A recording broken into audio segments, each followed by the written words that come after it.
Watercolor has always been an escape for me, a way to process as well as become mesmerized by its vibrant colors and textures.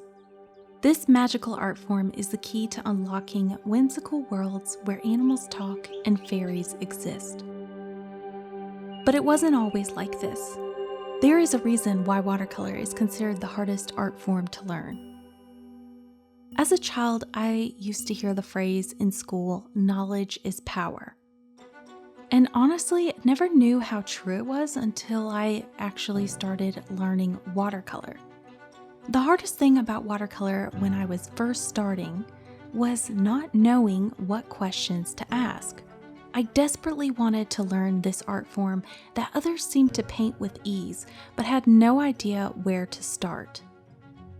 And that's because in order to even ask a question, you first need to have some knowledge to form one.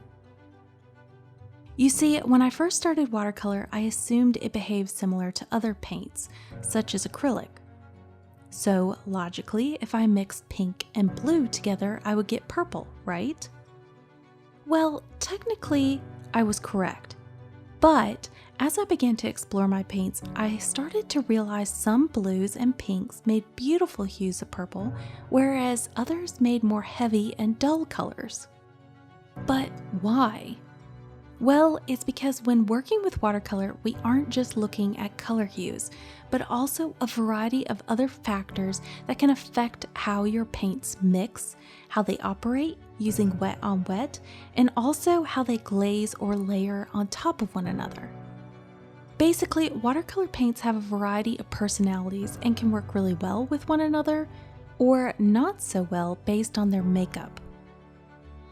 This is one reason why I say it's so important to understand your paints and learn as much as you can about them. Similar to people, each of your paints will have a certain personality, which will work well in certain scenarios and not so well in others.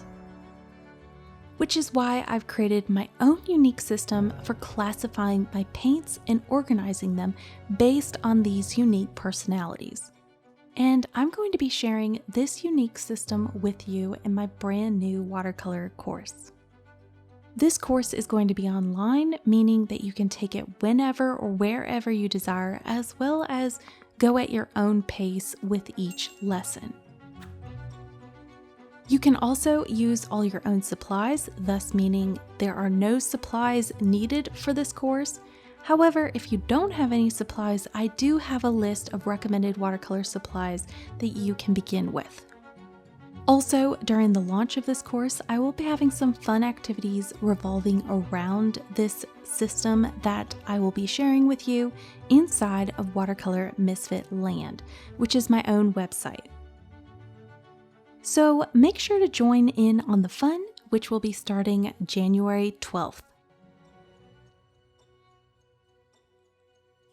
And by the way, if you're curious as to what two colors make a beautiful, vibrant, rich purple, those would be a magenta and a turquoise, which actually aren't really pink or blue at all. So just thought you would want to know.